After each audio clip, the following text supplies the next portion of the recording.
Now here's Landon McCallum going cross ice. Alex Ferron back to McCallum. Nice feed. Top shelf. What a goal, Andre Anania.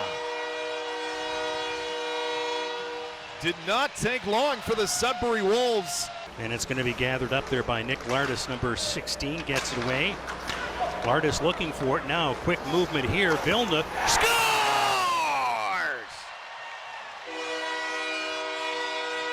Nate Villeneuve up top. Cheeto dust gets it for the Sudbury Wolves. On every area of the game for the Sudbury Wolves.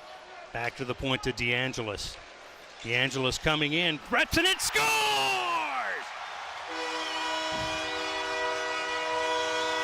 Filthy, filthy, filthy.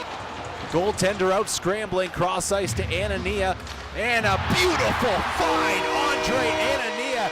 David Goyette, the captain, makes it a one-goal game.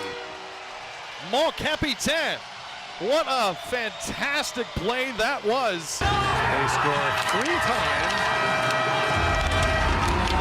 in the last 2 minutes, 4 times in the last 2 minutes with empty netters.